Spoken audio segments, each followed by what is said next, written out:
Hi friends, ಕ್ಯೂಕಾಲ್ ಕ್ಲಾಸಸ್ಗೆ ಸ್ವಾಗತ. ನಾನು Ashwini. Last ಚಾಪ್ಟರಲ್ಲಿ ನಾವು major domains of the earth ನೋಡಿದ್ವಿ. ಅದರಲ್ಲಿ ಲಿಥೋಸ್ಫಿಯರ್, ಹೈಡ್ರೋಸ್ಫಿಯರ್ ಮತ್ತು ಅಟ್ಮಾಸ್ಫಿಯರ್ ಅಂತ ಮೇಜರ್ ಡೊಮೇನ್ಸ್ ನೋಡಿದ್ವಿ. ಅದರಲ್ಲಿ ಲಿಥೋಸ್ಫಿಯರ್ ಪಾರ್ಟ್ ಹೇಳೋದಾದರೆ ಕಾಂಟಿನೆಂಟ್ಸ್ ಬಗ್ಗೆ ಡಿಸ್ಕಸ್ ಮಾಡಿದ್ವಿ.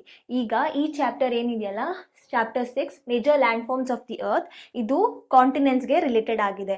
ಕಾಂಟಿನೆಂಟ್ಸ್ ಮೇಲೆ ಬೇರೆ ಬೇರೆ ಥರ ಲ್ಯಾಂಡ್ ಫಾರ್ಮ್ಸ್ ಯಾವ್ದ್ಯಾವ್ದಿದೆ, ಅದು ಹೇಗೆ ಫಾರ್ಮೇಷನ್ ಆಯಿತು, ಅದ್ರ ಬಗ್ಗೆ ಈ ಚಾಪ್ಟರ್ ಇರೋದು.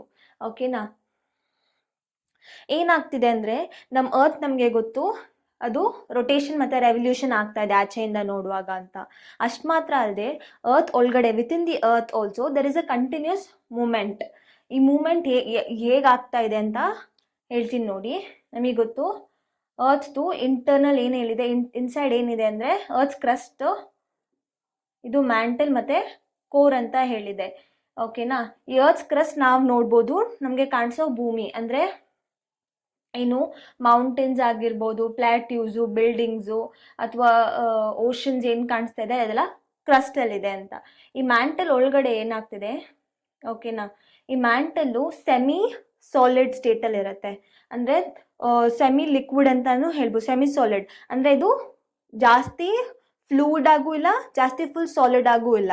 ಆಯಿತಾ? ಸೊ ಏನಾಗ್ತಾ ಇರುತ್ತೆ, ಈ ಮ್ಯಾಂಟಲ್ಲು ಸ್ಲೋ ಆಗಿ ಮೂವ್ ಆಗ್ತಾ ಇರುತ್ತೆ.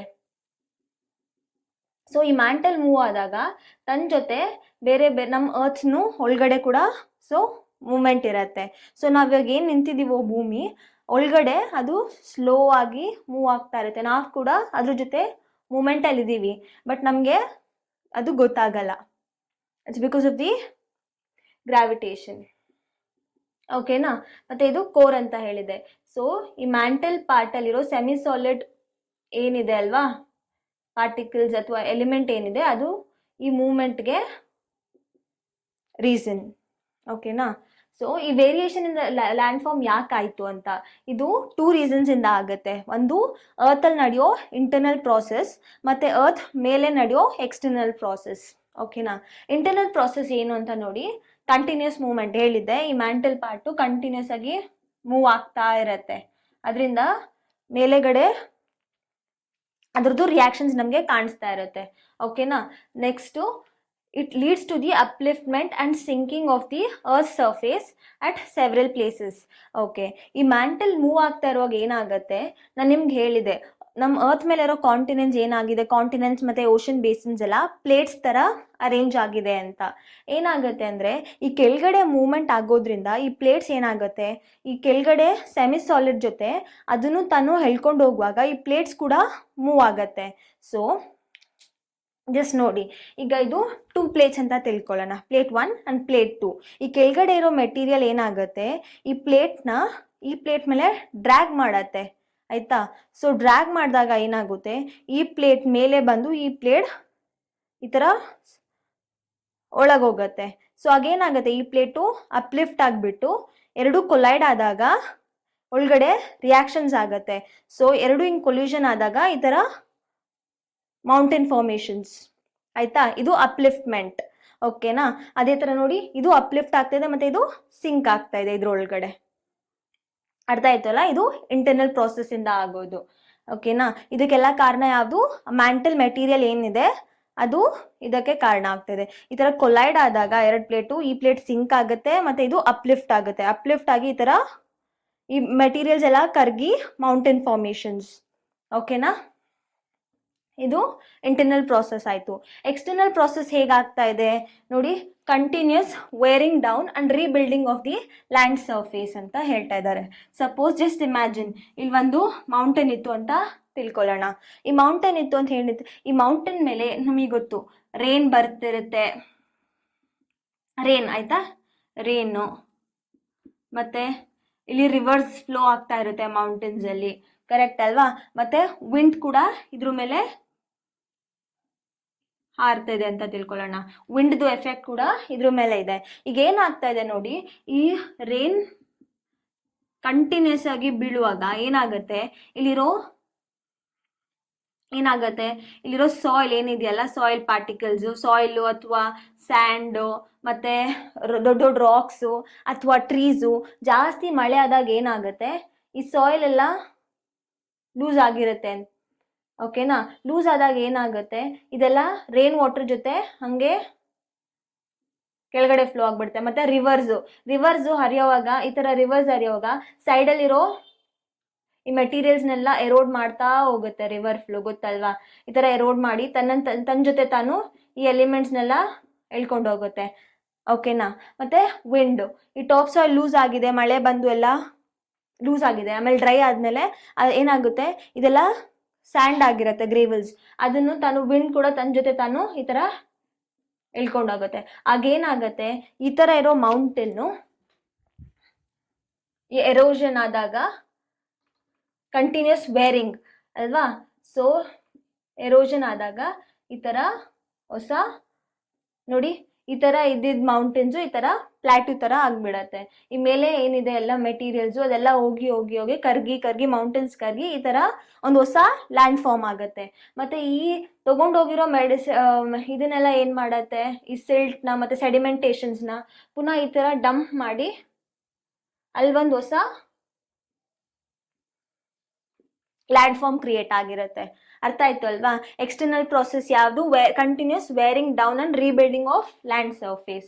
ವಿಂಡು, ವಾಟರು, ಅಂದರೆ ರಿವರು, ಮತ್ತು ರೈನ್ಫಾಲು, ಐಸು, ಇದೆಲ್ಲ ಏನು ಮಾಡ್ತಾ ಇರುತ್ತೆ, ಈ ಥರ ಮೌಂಟೇನ್ಸ್ ಮೇಲೆಲ್ಲ ಏನಾಗುತ್ತೆ, ತಮ್ಮದು ಇದನ್ನ ಪ್ರಭಾವನ ಬೀರಿ ಅದನ್ನೆಲ್ಲ ಕರಗಿಸಿ ಬೇರೆ ಲ್ಯಾಂಡ್ ಫಾರ್ಮ್ ಮಾಡತ್ತೆ. ಇದು ಎಕ್ಸ್ಟರ್ನಲ್ ಪ್ರಾಸೆಸ್ ಆಯಿತು. ಇಂಟರ್ನಲ್ ಪ್ರಾಸೆಸ್ಸು ಅರ್ತ್ ಒಳಗಡೆ ಏನು ನಡೆಯುತ್ತೋ ಅದು internal process. External process earth's crust ಮೇಲೆ ಏನಾಗುತ್ತೆ ಅಲ್ವಾ, ಅದು ಎಕ್ಸ್ಟರ್ನಲ್ ಪ್ರಾಸೆಸ್ ಅಂತ ಹೇಳ್ತಾರೆ ನೋಡಿ. ಮತ್ತು ಎರೋಷನ್ ಅಂದರೆ ಏನು ನೋಡಿ, the varying away from the earth surface. ಹೇಳಿದ್ನಲ್ಲ, ಈ ಥರ ಮೌಂಟೇನ್ಸ್ನ ಕರಗಿಸಿ ಅದೇನಾಗುತ್ತೆ, ಅದನ್ನು ಎರೋಷನ್ ಅಂತ ಕರಿತೀವಿ. ಅಂದರೆ ರೈನ್ ವಾಟರ್ ಆಗಿರ್ಬೋದು ಅಥವಾ ರಿವರ್ ಆಗಿರ್ಬೋದು, ಅದೆಲ್ಲ ಏನು ಮಾಡ್ತಾ ಇದೆ, ಎರೋಡ್ ಮಾಡ್ತಾ ಇದೆ ಆ ಸಾಯಿಲ್ನ ಅಲ್ವಾ? ಇಲ್ಲಿರೋ ಸೆಡಿಮೆಂಟ್ಸ್ನ ಮತ್ತು ಸ್ಟೋನ್ಸು ಏನೇನಿದೆಯೋ, ರಾಕ್ಸು, ಅದನ್ನೆಲ್ಲ ತನ್ನ ಜೊತೆ ತಾನು ಎಳ್ಕೊಂಡು ಹೋಗ್ತಾ ಇರುತ್ತೆ. ಅದನ್ನು ನಾವು ಎರೋಷನ್ ಅಂತ ಕರಿತೀವಿ. ಡೆಪೋಸಿಷನ್ ಅಂದರೆ ನೋಡಿ, the surface is being lowered by the process of erosion. ಕರೆಕ್ಟಾ? ಲೋವರ್ ಆಗ್ತಾ ಇದೆ. ಅದನ್ನೆಲ್ಲ ತೊಗೊಂಡೋಗಿ and rebuild by the process of deposition. ಅದನ್ನೆಲ್ಲ ತೊಗೊಂಡೋಗಿ ಬೇರೆ ಕಡೆ ಜಾಗದಲ್ಲಿ ಪುನಃ ಅದನ್ನೆಲ್ಲ ಡಂಪ್ ಮಾಡ್ತಾ ಇದೆ ಆ ವಾಟರು. ಸೊ ಅದಕ್ಕೆ ನಾವು ಡೆಪೋಸಿಷನ್ ಅಂತ ಕರಿತೀವಿ. ಆಯ್ತಲ್ಲ? ನೋಡಿ, ಇದು ಅಕ್ಕರ್ ಯಾಕೆ? It's due to the agent. ಈ ಏಜೆಂಟ್ ಯಾವುದು? Such as running water, ice ಮತ್ತು ವಿಂಡ್. ಅರ್ಥ ಆಯ್ತು ಅಲ್ವಾ? So variation in land forms. ನಮ್ಗೆ ಯಾಕೆ ಬೇರೆ ಬೇರೆ ಥರ ಲ್ಯಾಂಡ್ ಫಾರ್ಮ್ಸ್ ಅಂದರೆ ಮೌಂಟೇನ್ಸ್ ಆಗಿರ್ಬೋದು, ಪ್ಲಾಟ್ಯೂಸ್ ಆಗಿರ್ಬೋದು, ಪ್ಲೇನ್ಸ್ ಆಗಿರ್ಬೋದು, ಇದೆಲ್ಲ ಹೇಗೆ ಫಾರ್ಮ್ ಆಯಿತು? It's because of this internal ಮತ್ತು ಎಕ್ಸ್ಟರ್ನಲ್ ಪ್ರಾಸೆಸ್ಸಿಂದ. ಓಕೆನಾ? ನೆಕ್ಸ್ಟ್ ನೋಡೋಣ. ಓಕೆ ನೋಡಿ, ಈ ಚಾಪ್ಟ್ರಲ್ಲಿ ನಾವು ಏನು ಮೇಜರಾಗಿ ಡಿಸ್ಕಸ್ ಮಾಡ್ತೀವಿ, ಮೇಜರ್ ಲ್ಯಾಂಡ್ ಫಾರ್ಮ್ಸ್ ಯಾವ್ದಾದ್ರು ಡಿಸ್ಕಸ್ ಮಾಡ್ತೀವಿ ಅಂತ, ಮೌಂಟೇನ್ಸ್, ಪ್ಲಾಟ್ಯೂಸ್ ಮತ್ತು ಪ್ಲೇನ್ಸ್, ಅದ್ರದ್ದು ಫಾರ್ಮೇಷನ್ಸ್ ಹೇಗಾಯಿತು, ಮತ್ತು ಟೈಪ್ಸ್ ಆಫ್ ಮೌಂಟೇನ್ಸ್, ಮತ್ತು ಅದ್ರದ್ದು ಇಂಪಾರ್ಟೆನ್ಸ್ ಏನು ಅಂತ. ನೆಕ್ಸ್ಟು ಪ್ಲಾಟ್ಯೂಸು, ಅದ್ರದ್ದು ಫಾರ್ಮೇಷನ್ ಮತ್ತು ಇಂಪಾರ್ಟೆನ್ಸು, ಪ್ಲೇನ್ಸು ಫಾರ್ಮೇಷನ್ ಮತ್ತು ಇಂಪಾರ್ಟೆನ್ಸ್. ನೆಕ್ಸ್ಟು ಈ 3 ಲ್ಯಾಂಡ್ ಫಾರ್ಮ್ಸ್ ಏನು ಕಾಣಿಸ್ತಾ ಇದೆಯಲ್ಲ ಅದ್ರದ್ದು, ಮತ್ತು ಅಲ್ಲಿ ವಾಸ ಮಾಡೋ ಜನಗಳ ಬಗ್ಗೆ, ಅಲ್ಲಿ ಜನ ಹೇಗೆ ವಾಸ ಮಾಡ್ತಿದ್ದಾರೆ, ಅವ್ರ ಲೈಫ್ ಸ್ಟೈಲ್ ಏನು, ಇದ್ರ ಬಗ್ಗೆ ಡಿಸ್ಕಸ್ ಮಾಡ್ತೀವಿ ಈ ಚಾಪ್ಟರಲ್ಲಿ. ಸೊ ಮೇಜರ್ ಲ್ಯಾಂಡ್ ಫಾರ್ಮ್ಸ್ ಯಾವ್ದು? ಮೌಂಟೇನ್ಸ್, ಪ್ಲಾಟ್ಯೂಸ್ ಮತ್ತು ಪ್ಲೇನ್ಸ್ ಬಗ್ಗೆ ಡಿಸ್ಕಸ್ ಮಾಡ್ತೀವಿ. ಓಕೆ, ಈಗ ನಾವು ಫಸ್ಟ್ ಮೇಜರ್ ಲ್ಯಾಂಡ್ ಫಾರ್ಮ್ ಅಂದರೆ ನಮ್ಮ ಕಣ್ಣಿಗೆ ಎವಿಡೆಂಟಾಗಿ ಕಾಣಿಸೋದು ಯಾವುದು ಅಂತ ನೋಡೋಣ. That is nothing but mountains. ಈ ಮೌಂಟೇನ್ಸ್ ಅಂದರೆ ಏನು ನೋಡಿ, it says a mountain is any natural elevation of the earth surface. It is considerably higher than the surrounding area ಅಂತ ಹೇಳ್ತಿದ್ದಾರೆ. ನ್ಯಾಚುರಲ್ಲಾಗಿ ಎಲಿವೇಟ್ ಆಗಿರೋದು, ಈ ಥರ ನ್ಯಾಚುರಲ್ ಎಲಿವೇಶನ್. ನೋಡಿ, ನಾನು ಆಗ್ಲೇ ಹೇಳಿದೆ, ಅರ್ತ್ದು ಒಳಗಡೆ ಯಾವಾಗಲೂ ಮೂಮೆಂಟ್ ಆಗ್ತಾನೆ ಇರುತ್ತೆ ಅಂತ. ಮತ್ತು ಪ್ಲೇಟ್ಸ್ದು ಎಕ್ಸಾಂಪಲ್ ಅಂದರೆ ಪ್ಲೇಟ್ ಟೆಕ್ಟಾನಿಕ್ಸ್ ಅಂತ ಕರಿತೀವಿ ಈ ಪ್ರಾಸೆಸ್ನ, ಅದನ್ನು ನಾನು ಎಕ್ಸಾಂಪಲ್ ಕೊಟ್ಟಿದೆ. ಸೊ ಒಂದು ಪ್ಲೇಟು ಮತ್ತು ಸೆಕೆಂಡ್ ಪ್ಲೇಟ್ ಮೂವ್ ಆಗ್ತಾ ಒಂದ್ರ ಮೇಲೆ ಒಂದು ಒಂದಕ್ಕೊಂದು ಕೊಲೈಡ್ ಆಗಿ ಒಂದು ಪ್ಲೇಟ್ ಮೇಲೆ ಹೋಗುತ್ತೆ, ಇನ್ನೊಂದು ಪ್ಲೇಟ್ ಕೆಳಗಡೆ ಸಿಂಕ್ ಆಗುತ್ತೆ. ಸೊ ಈ ಕೊಲೈಡ್ ಆದಾಗ ಈ ಪ್ಲೇಟಲ್ಲಿರೋ ಯಾವುದು ಎಲಿಮೆಂಟ್ಸ್ ಏನಿರುತ್ತೆ ಮತ್ತು ಈ ಪ್ಲೇಟಿರೋ ಎಲಿಮೆಂಟ್ಸ್ ಏನಿರುತ್ತೆ, ಕೊಲ್ಯೂಷನ್ ಫೋರ್ಸ್ಗೆ ಈ ಥರ ರೈಸ್ ಆಗುತ್ತೆ. ಈ ಥರ ಕೊಲ್ಯೂಷನ್ ಆದಾಗ ಫುಲ್ ಈ ಮೆಟೀರಿಯಲ್ಸ್ ಏನೇನಿದೆಯಲ್ಲ ಫುಲ್ ಕೊಲ್ಯೂಷನ್ ಆದಾಗ ಆ ಫೋರ್ಸ್ಗೆ ಎಲ್ಲ ರೈಸ್ ಆಗಿಬಿಟ್ಟು ಈ ಥರ ಎಲಿವೇಟೆಡ್ ಫಾರ್ಮೇಷನ್ಸ್ನ ಕೊಡತ್ತೆ ನಮಗೆ. ಸೊ ಇದು ನ್ಯಾಚುರಲ್ ಎಲಿವೇಶನ್ ಅಂತ ಕರಿತೀವಿ. ಗೊತ್ತಲ್ಲ, ಇದೆಲ್ಲ ನ್ಯಾಚುರಲ್, ನೇಚರಿಂದ ಆಗ್ತಾ ಇರೋದು. So we call it natural. So natural elevation ಅಂತ ಕರಿತೀವಿ. Next of the earth surface. ಇದು ಅರ್ತ್ ಸರ್ಫೇಸ್ ನಮಗೆ ಗೊತ್ತು ಯಾಕೆ ಆಗ್ತಾ ಇದೆ ಅಂತ. Next it is ಕನ್ಸಿಡರಬಲಿ higher than the surrounding area. Suppose ಇದೆಲ್ಲ ನಮ್ದು ಸರೌಂಡಿಂಗ್ ಏರಿಯಾಸ್ ಅಂತ ತಿಳ್ಕೊಳ್ಳೋಣ. ಯಾವಾಗ ನಾವು ಮೌಂಟೇನ್ ಅಂತ ಕರಿತೀವಿ ಅದನ್ನ ಯಾವಾಗ ಮೌಂಟೇನ್ ಅಂತ ಕರಿತೀವಿ ಅಂದರೆ, ಬೇರೆ ಸುತ್ತಮುತ್ತ ಇರೋ ಜಾಗಕ್ಕಿಂತ ಅದು ಹೈಟಲ್ಲಿ ಫುಲ್ ಎತ್ತರಕ್ಕಿದ್ರೆ ಅದನ್ನು ನಾವು ಮೌಂಟೇನ್ ಅಂತ ಕರಿತೀವಿ. ಆ್ಯಂಡ್ ಇಷ್ಟು ಮಾತ್ರ ಅಲ್ಲದೆ ಇನ್ನೊಂದು 2 ಇಂಪಾರ್ಟೆಂಟ್ ಥಿಂಗ್ಸ್ ಯಾವುದು ಅಂದರೆ, ಮೌಂಟೇನ್ಗೆ ಯಾವಾಗ್ಲೂ ಸ್ಮಾಲ್ ಸಮ್ಮಿಟ್ ಅಂತ, ಈ ಪೀಕ್ ಏನಂತ ನಾವು ಕರಿತೀವಿ ಅಲ್ಲ, ಅದನ್ನು ನಾವು ಸಮ್ಮಿಟ್ ಅಂತ ಕೂಡ ಕರೀತಾರೆ. ಮೌಂಟೇನಿಯರ್ಸ್ ಎಲ್ಲ ನೋಡ್ಬೋದು ನೀವು, ವಿ ಕಂಪ್ಲೀಟೆಡ್ ದ ಸಮ್ಮಿಟ್ ಅಂತ ಆಗ್ತಾರೆ. ಅಕಸ್ಮಾತ್ ಅವ್ರು ಟ್ರೆಕ್ಕಿಂಗ್ ಅಥವಾ ಮೌಂಟೇನಿಯರಿಂಗ್ ಹೋಗಿದ್ರೆ, so summit is done, Mount Everest summit complete ಮಾಡಿದ್ವಿ ಅಂತ ಹೇಳ್ತಾರೆ. ಸೊ ಇದನ್ನ ನಾವು ಈ ಪೀಕ್ ಅಂತ ಏನು ಕರಿತೀವಿ ಅಲ್ಲ, ಇದನ್ನ ಸಮ್ಮಿಟ್ ಅಂತ ಕೂಡ ಕರಿತೀವಿ. ಅದಕ್ಕೆ ಮೌಂಟೇನ್ಗೆ ಯಾವಾಗಲೂ ಸಮ್ಮಿಟ್ಟು ಚಿಕ್ಕದಿರುತ್ತೆ. ಸೊ ಪಾಯಿಂಟೆಡ್ ಅಥವಾ ಈ ಥರ ಪಾಯಿಂಟೆಡ್ ಥರ ಪೀಕ್ ಇರುತ್ತೆ, ಅದನ್ನ ನಾವು ಸಮ್ಮಿಟ್ ಅಂತ ಕರಿತೀವಿ. ನೆಕ್ಸ್ಟು ಬ್ರಾಡ್ ಬೇಸ್ ಯಾವಾಗಲೂ ಅಗ್ಲ ಇರತ್ತೆ ಅಂತೆ. ಸೊ ಈ ಥರ ಒಂದು ಸ್ಟ್ರಕ್ಚರ್ನ ನಾವು ಮೌಂಟೇನ್ ಅಂತ ಕರಿತೀವಿ. It should have small summit ಮತ್ತು ಬ್ರಾಡ್ ಬೇಸ್. ಪೀಕ್ ಮತ್ತು ಬ್ರೇಸು ದೊಡ್ಡದಾಗಿರಬೇಕು. ಇದನ್ನು ಮಾತ್ರ ನಾವು ಮೌಂಟೇನ್ಸ್ ಅಂತ ಕರಿತೀವಿ. ಸೊ ನೋಡಿ, a mountain is any natural elevation of the earth surface. Natural elevation of the earth surface ಗೊತ್ತಾಯಿತು. Higher than the surrounding area, higher ಕೂಡ ಗೊತ್ತಾಯಿತು. ಮತ್ತು ಬ್ರಾಡ್ ಬೇಸ್ ಇದೆ ಮತ್ತು ಸ್ಮಾಲ್ ಸಮ್ಮಿಟ್ ಕೂಡ ಇದೆ. ಸೊ ಇದನ್ನು ನಾವು ಮೌಂಟೇನ್ ಅಂತ ಕರಿತೀವಿ. ಮತ್ತು ಇಲ್ಲಿ ನೋಡಿ ಏನು ಹೇಳ್ತಾ ಇದ್ದಾರೆ, because of the harsh climate less people live in the mountain areas. Mountain ಏರಿಯಾಸ್ಗೆ ಯಾಕೆ ಹಾರ್ಶ್ ಕ್ಲೈಮೇಟ್ ಅಂದರೆ, ನಾನು ಲಾಸ್ಟ್ ಕ್ಲಾಸಲ್ಲಿ ನಿಮಗೆ ಹೇಳಿದೆ ಅಟ್ಮಾಸ್ಫಿಯರ್ ಎಕ್ಸ್ಪ್ಲೇನ್ ಮಾಡುವಾಗ, ಮೇಲೆ ಹೋಗ್ತಾ ಹೋಗ್ತಾ ಏನಾಗುತ್ತೆ, ಟೆಂಪ್ರೇಚರ್ ಡಿಕ್ರೀಸ್ ಆಗುತ್ತೆ ಅಲ್ವಾ. ಟೆಂಪ್ರೇಚರ್ ಡಿಕ್ರೀಸ್ ಆದಾಗ ಏನಾಗುತ್ತೆ, ಕೋಲ್ಡ್ ಕಂಡೀಷನ್ಸ್, ಕೋಲ್ಡ್ ತುಂಬ ಚಳಿ ಆಗೋದು ಜಾಸ್ತಿ ಆಗತ್ತೆ ಅಂತ ಹೇಳಿದೆ. ಮತ್ತು ಸ್ನೋಫಾಲ್ ಜಾಸ್ತಿ ಇರತ್ತೆ, ಓಕೆನಾ. ಸೊ ಅದು ಹಾರ್ಶ್ ಕ್ಲೈಮೇಟ್ಸ್. ಅದಕ್ಕೆ ಏನಾಗ್ತಾರೆ, less people live in the mountain areas. ಈ ಕ್ಲೈಮ್ಯಾಟಿಕ್ ಕಂಡೀಷನ್ಸ್ಗೆ ಹೊಂದ್ಕೊಳ್ಳೋಕ್ಕೆ ಎಲ್ರಿಗೂ ಆಗಲ್ಲ, ಅದಕ್ಕೆ ಕಡಿಮೆ ಜನ ಮಾತ್ರ ಅಲ್ಲಿ ವಾಸ ಮಾಡ್ತಾರೆ. Since the slopes are steep, less land is available for farming. ನೀವು ನೋಡ್ಬೋದು ಈ ಸ್ಲೋಪ್ಸ್ ಹೇಗಿದೆ ಮೌಂಟೇನ್ಸ್ದು ಅಂತ, ಈ ಥರ ಸ್ಟೀಪ್ ಆಗಿದೆ. ಇಲ್ಲಿ ನೀವು ಫಾರ್ಮಿಂಗ್ ಮಾಡೋಕ್ಕೆ ನಮಗೆ ಫಾರ್ಮಿಂಗ್ ಮಾಡ್ಬೋದು, ಆಗೋದೇ ಇಲ್ಲ ಅಂತಲ್ಲ, ಬಟ್ ಕಷ್ಟ ಆಗುತ್ತೆ ಫಾರ್ಮಿಂಗ್ ಮಾಡೋಕ್ಕೆ. ಅದು ಮುಂದೆ ನೋಡ್ತೀವಿ ಯಾವ ಥರ ಫಾರ್ಮಿಂಗ್ ಮಾಡ್ಬೋದು ಅಂತ. ಸೊ ಮೌಂಟೇನು ಸ್ಟೀಪ್ ಇರೋದ್ರಿಂದ ಏನಾಗುತ್ತೆ, ವಾಟರು ಅಕಸ್ಮಾತ್ ಈಗ ಅಗ್ರಿಕಲ್ಚರ್ಗೆಲ್ಲ ಏನು ಮಾಡಬೇಕು, ವಾಟರು ಕಲೆಕ್ಟ್ ಆಗಬೇಕು ಅಲ್ವಾ. ಸೊ ಬಟ್ ವಾಟರ್ ಏನಾಗುತ್ತೆ, ಮೌಂಟೇನ್ ಸ್ಟೀಪ್ಸ್ ಇದ್ದರೆ ಹಂಗೆ ಹರ್ಕೊಂಡು ಬಂದ್ಬಿಡತ್ತೆ, ಆ ಸಾಯಿಲ್ನೆಲ್ಲ ತೊಗೊಂಡು ಬಂದ್ಬಿಡತ್ತೆ. ಅದಕ್ಕೆ ಫಾರ್ಮಿಂಗ್ ಮಾಡೋದು ಇಲ್ಲಿ ಕಷ್ಟ ಅಂತ ಹೇಳ್ತಾ ಇದ್ದಾರೆ. ಅಷ್ಟು ಮಾತ್ರ ಅಲ್ಲದೆ ಇದು ರಿಲೇಟೆಡ್ ಟರ್ಮ್ಸು ಮೌಂಟೇನ್ಸ್ ಓದುವಾಗ ನೋಡಿ ಏನೇನು ಡಿಸ್ಕಸ್ ಮಾಡ್ತೀವಿ ಅಂತ. ಗ್ಲೇಷಿಯರ್ ಅಂದರೆ ಏನು ಅಂತ, ರೇಂಜ್ ಅಂದರೆ ಏನು, ವಾಲ್ಕ್ಯಾನಿಕ್ ಆಕ್ಟಿವಿಟಿ ಹೇಗಾಗ್ತಾ ಇದೆ, ರಿವರ್ ವ್ಯಾಲಿ ಅಂದರೆ ಏನು, ಇದನ್ನೆಲ್ಲ ನೋಡ್ತೀವಿ. ಸೊ ಮೌಂಟೇನ್ ಅಂದರೆ ಅರ್ಥ ಆಯ್ತಲ್ಲ, ಬ್ರಾಡ್ ಬೇಸ್ ಇರಬೇಕು ಮತ್ತು ಸ್ಮಾಲ್ ಸಮ್ಮಿಟ್ ಇರಬೇಕು, ಅದನ್ನು ನಾವು ಮೌಂಟೇನ್ ಅಂತ ಕರಿತೀವಿ. ಓಕೆನಾ. ಓಕೆ, ಇಲ್ಲಿ ನೋಡಿ ಏನು ಹೇಳ್ತಾರೆ, in some mountains there are permanently frozen rivers of ice. ಅದನ್ನ ಗ್ಲೇಷಿಯರ್ಸ್ ಅಂತ ಕರೀತವೆ. Permanently frozen rivers of ice ಅಂತ ಕರೀತಾ ಇದ್ದಾರೆ. ಜಸ್ಟ್ ಇಮ್ಯಾಜಿನ್, ಇದು ಮೌಂಟೇನ್ಸ್ ಅಂತ ತಿಳ್ಕೊಳ್ಳಿ. ಇದು ಫಾರ್ ಎಕ್ಸಾಂಪಲ್ ಹಿಮಾಲಯಸ್ ಅಂತ ತಿಳ್ಕೊಳ್ಳೋಣ. ಏನಾಗಿದೆ, ನಮ್ಗೆ ಹಿಮಾಲಯಾಸ್ ಗೊತ್ತು, ನಮ್ಗೆ ಯಾವಾಗಲೂ ಸ್ನೋ ಕವರ್ ಇರುತ್ತೆ ಹಿಮಾಲಯಾಸಲ್ಲಿ ಅಲ್ವಾ. ಸೊ ಈ ಥರ ಥಿಕ್ ಶೀಟ್ಸ್ ಆಫ್ ಐಸ್ ಏನಾಗಿರುತ್ತೆ, ಇದು ಆ್ಯಕ್ಚುಲಿ ರಿವರ್ ಥರನೇ, ರಿವರೇ ಆಯಿತಾ. ಬಟ್ ಏನಾಗಿದೆ, ಇಲ್ಲಿ ಟೆಂಪ್ರೇಚರ್ಸ್ ತುಂಬ ಕಡಿಮೆ ಇರೋದ್ರಿಂದ ಈ ರಿವರ್ಸ್ ಎಲ್ಲ ಫ್ರೋಝನ್ ಆಗಿಬಿಟ್ಟು ಫುಲ್ ಐಸ್ ಗಡ್ಡೆಗಳ ಐಸ್ ಆಗಿಬಿಟ್ಟಿದೆ ನೋಡಿ. ಫ್ರೋಝನ್ ರಿವರ್ಸ್ ಆಫ್ ಐಸ್, ಈ ಥರ ಫ್ರೋಝನ್ ರಿವರ್ ಏನಿದೆ ಅಲ್ವಾ, ಅದನ್ನು ನಾವು ಗ್ಲೇಷಿಯರ್ಸ್ ಅಂತ ಕರಿತೀವಿ. ಈ ಗ್ಲೇಷಿಯರ್ಸಿಂದಾನೇ ತುಂಬ ನಮಗೆ ಸಿಗೋ ಗಂಗಾ, ಯಮುನಾ ಇದೆಲ್ಲ ಈ ಗ್ಲೇಷಿಯರ್ಸಿಂದನೇ ನಮಗೆ ಒರಿಜಿನೇಟ್ ಆಗ್ತಿರೋದು. Ganga from Gangotri glacier, Yamuna from Yamunotri glaciers. ಈ ಥರ ಥಿಕ್ ಐಸ್ ಶೀಟ್ಸ್ ಏನಿದೆ ನೋಡಿ, ಈ ಥರ ರಿವರ್ಸು, ಫ್ರೋಝನ್ ರಿವರ್ಸು, ಅಲ್ಲಿಂದ ನಮಗೆ ಈ ಥರ ನಮ್ಮ ಗಂಗಾ ಮತ್ತು ಯಮುನಾ ಹರ್ಕೊಂಡು ಬರ್ತಾ ಇದೆ ನಮಗೆ. ಓಕೆನಾ, ಅರ್ಥ ಆಯ್ತಲ್ಲ? So frozen rivers of ice, ಅದನ್ನು ನಾವೇನಂತ ಕರಿತೀವಿ? ಗ್ಲೇಷಿಯರ್ಸ್ ಅಂತ ಕರಿತೀವಿ. ಯಾಕೆ ಇದು ಫ್ರೋಝನ್ ರಿವರ್ಸ್ ಆಗಿದೆ? Because of the climate, snowfall ಮತ್ತು ಟೆಂಪ್ರೇಚರ್ಸ್ ತುಂಬ ಕೋಲ್ಡ್ ಇರುತ್ತೆ, -ಡಿಗ್ರೀಸಲ್ಲಿ ಇರುತ್ತೆ ಟೆಂಪ್ರೇಚರ್ಸು. ಅದಕ್ಕೆ ಏನಾಗುತ್ತೆ, ವಾಟರ್ ಎಲ್ಲ ಫುಲ್ಲು ಫ್ರೀಸ್ ಆಗಿಬಿಟ್ಟಿರುತ್ತೆ, ವಾಟರ್ ಎಲ್ಲ ಐಸ್ ಆಗಿರುತ್ತೆ. ಸೊ ಅದು ಕೆಳಗಡೆ ಬರ್ತಾ ಬರ್ತಾ ಮೌಂಟೇನ್ಸ್ದು ಗೊತ್ತು ನಮಗೆ ಟೆಂಪ್ರೇಚರ್ ಸ್ವಲ್ಪ ವಾರ್ಮ್ ಆಗುತ್ತೆ.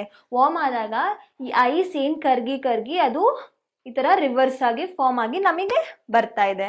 ಓಕೆನಾ? So they are called glaciers. ಇದನ್ನು ನಾವು ಸ್ಟೋರ್ ಹೌಸ್ ಆಫ್ ವಾಟರ್ ಅಂತ ಕರಿತೀವಿ. ನಾನು ನಿಮಗೆ ಹೈಡ್ರೋಸ್ಫಿಯರ್ ಎಕ್ಸ್ಪ್ಲೇನ್ ಮಾಡುವಾಗ ಹೇಳಿದ್ದೆ, ದಟ್ ಈಸ್ ಓನ್ಲಿ 3% ನಮಗೆ ಫ್ರೆಶ್ ವಾಟರ್ ಇರೋದು. ಆ 3% ಈ ಥರ ಫುಲ್ಲು ಗ್ಲೇಷಿಯರ್ಸ್ ಆಗಿಬಿಟ್ಟಿದೆ. ಸೊ ಅವೆಲ್ಲ ಫ್ರೆಶ್ ವಾಟರ್ದು sources, major source of fresh water. So ಆಗಾಗ ಈ ಟೆಂಪ್ರೇಚರ್ಸ್ ಜಾಸ್ತಿ ಆದಾಗ ಏನಾಗುತ್ತೆ, ಈ ಗ್ಲೇಷಿಯರ್ಸ್ ಎಲ್ಲ ಕರ್ಗಿ ನಮಗೆ ರಿವರ್ ಆಗಿ ಬರ್ತಾ ಇರುತ್ತೆ. ಓಕೆನಾ? So they are called store house of the water. Okay, this was about glaciers. Next ನೋಡಿ, some mountains are under sea also. ಈ ಮೌಂಟೇನ್ಸು ನಮಗೆ ಮೇಲೆ ಕಾಣೋ ಥರ ಕೆಳಗಡೆನೂ ಅಂಡರ್ ಸಿ ಕೂಡ ಮೌಂಟೇನ್ಸ್ ಇದೆ ಅಂತೆ. ನೋಡಿ, ಮೌನಾ ಕಿಯಾ ಇದು ಹವಾಯಲ್ಲಿರೋದು, ಹವಾಯಲ್ಲಿರೋದೆ ಜಪಾನ್ ಹತ್ರ ಈ ಐಲ್ಯಾಂಡ್ಸ್ ಬರೋದು, ಅಂದರೆ ಪೆಸಿಫಿಕ್ ಓಷನಲ್ಲಿ. In the Pacific Ocean is an under sea mountain. It is higher than Mount Everest, being 10,205 meters high. ಇದು ಯಾವ ಥರ ನೋಡಿ, ಇದು ಜಸ್ಟ್ ಇಮ್ಯಾಜಿನ್, ಇದು ನಮ್ಮ ಮೌಂಟ್ ಎವರೆಸ್ಟ್ ಅಂತ ತಿಳ್ಕೊಳ್ಳೋಣ. ನಮ್ಗೆ ಗೊತ್ತು mount Everest 8,848 metres above sea level ಅಂತ ಹೇಳ್ತೀವಿ. ಓಕೆನಾ? ಇದು ಸಿ ಲೆವೆಲ್, ಅಂದರೆ ಇದು 0 ಡಿಗ್ರೀಸ್ ಇರುತ್ತೆ ಸಿ ಲೆವೆಲ್, ಗ್ರೌಂಡ್ ಫ್ಲೋರಿಂಗ್. ಓಕೆನಾ? ಸೊ ಈ ಗ್ರೌಂಡಿಂದ ಸಿ ಲೆವೆಲಿಂದ ಇದು ಎಷ್ಟಿದೆ, 8,848 ಮೀಟರ್ಸ್ ಅಬೌವ್ ಸಿ ಲೆವೆಲ್ ಇದೆ. ಓಕೆ, ಇದು ಸಿ ಲೆವೆಲ್ ಅರ್ಥ ಆಯಿತು.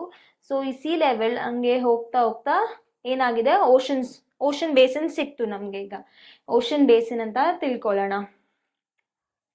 ಈ under C islands, under C mountains ಹೇಗಿರುತ್ತೆ ಅಂದರೆ, ಇದು ಸಿ ಬೇಸಿನ್ಗೆ ಅಟ್ಯಾಚ್ಡ್ ಆಗಿರುತ್ತೆ. ಈ ಥರ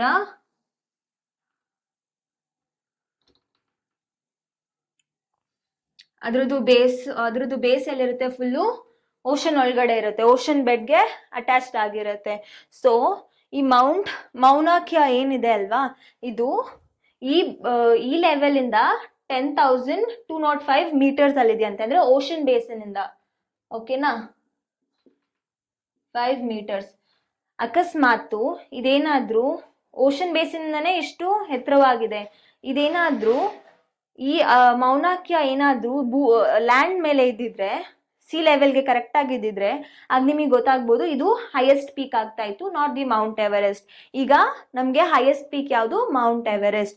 if Mauna Kea was on the land surface, ಆವಾಗ ಇದೇ ನಮಗೆ ಹೈಯೆಸ್ಟ್ ಪೀಕ್ ಆಗ್ತಾ ಇತ್ತು. ಓಕೆನಾ? ಅರ್ಥ ಆಯ್ತು ಅಲ್ವಾ? ಇದನ್ನ ನಾವು ಅಂಡರ್ ಸಿ ಮೌಂಟೇನ್ಸ್ ಅಂತ ಕರಿತೀವಿ. ಇದ್ರದ್ದು ಬೇಸ್ ಏನಿದೆ ಅಲ್ವಾ, ಅದು ಓಷನ್ ಬೇಸಿನ್ಗೆ ಅಟ್ಯಾಚ್ಡ್ ಆಗಿರತ್ತೆ. ನಂಗೆ ಗೊತ್ತು, ಓಷನ್ ಬೇಸಿನ್ ಕೆಳಗಡೆನೂ ನಾನು ಹೇಳಿದೆ ನಿಮಗೆ ಲ್ಯಾಂಡ್ ಫಾರ್ಮ್ ಇದೆ ಅಂತ, ಓಷನ್ ಬೇಸಿನ್ ಕೆಳಗಡೆನೂ ಲ್ಯಾಂಡ್ ಇದೆ ಅಂತ. ಬಟ್ ಇದು ಈಗ ನೋಡಿ ಇಷ್ಟು ವಾಟರಲ್ಲಿ ಸಬ್ಮರ್ಜ್ ಆಗಿಬಿಟ್ಟಿದೆ. ಇದು ಫುಲ್ಲು ಏನಿದೆ ಸಿ ಲೆವೆಲು. ಸೊ ಇಷ್ಟು ಪಾರ್ಟು ನಮಗೆ ಈಗ ಕಾಣಿಸ್ತಾ ಇರೋದು ಮಾತ್ರ ಇಷ್ಟು ಪಾರ್ಟ್ ಫುಲ್ಲು ಅಂಡರ್ ಸಿ ಇದೆ.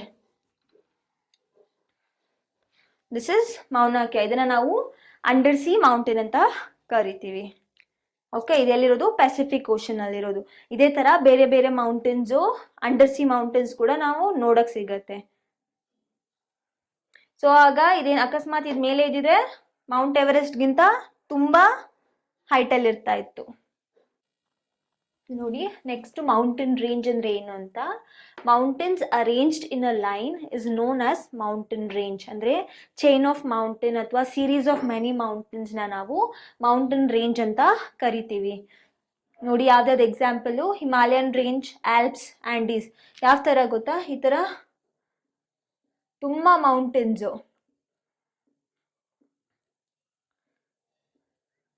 ಈ ಥರ ಇದ್ದರೆ ಅದನ್ನು ಮೌಂಟೇನ್ ರೇಂಜ್ ಅಂತ ಕರಿತೀವಿ. ಓಕೆನಾ? So mountains arranged in a line is known as mountain range. ಲೈನಲ್ಲಿ ಅರೇಂಜ್ಡ್ ಆಗಿದೆ. ಮತ್ತು ಸೀರೀಸ್ ನೋಡಿ, ಇದು ಫಸ್ಟ್ ಲೈನ್ ಅಂತ ಕರಿಬೋದು. First line, second line, third line, ಈ ಥರ ಸೀರೀಸ್ ಚೇಂಜ್ ಆಫ್ ಮೌಂಟೇನ್ಸ್, ಇದನ್ನು ನಾವು ಮೌಂಟೇನ್ ರೇಂಜ್ ಅಂತ ಕರಿತೀವಿ. ಹಿಮಾಲಯನ್ ಮೌಂಟೇನ್ ರೇಂಜ್ ಗೊತ್ತು ಎಲ್ಲಿದೆ ಅಂತ? ಇಂಡಿಯಾ ಅಲ್ಲಿ. India, Pakistan, China, full spread, Nepal, ಈ ಥರ ಸ್ಪ್ರೆಡ್ ಆಗಿದೆ ಹಿಮಾಲಯನ್ ರೇಂಜು. ಮತ್ತು ಆಲ್ಪ್ಸು ಯುರೋಪಲ್ಲಿರೋದು. ಇದು ಏಷ್ಯಾ, ಹಿಮಾಲಯನ್ ರೇಂಜು ಏಷ್ಯನ್ ಕಾಂಟಿನೆಂಟಲ್ಲಿ. ಓಕೆ, ಇಂಡಿಯಾ ಬೇಡ, ಏಷ್ಯಾ ಅಂತ ಹಾಕೋಣ. ಸೊ ಕಾಂಟಿನೆಂಟು ಏಷ್ಯನ್ ಕಾಂಟಿನೆಂಟಲ್ಲಿರೋದು. Alps Europe. ಆಂಡೀಸ್ ಮತ್ತು ಇಲ್ಲಿರೋದು ಅಂದರೆ South America. Okay, so ranges of mountains ನಿಮಗೆ ಆಂಡೀಸ್ ಹೇಳಿದ್ದೆ ಹೇಗೆ ಅಂತ. Full South America western border full Andes, from top to bottom, north to south full Andes spread ಆಗಿದೆ.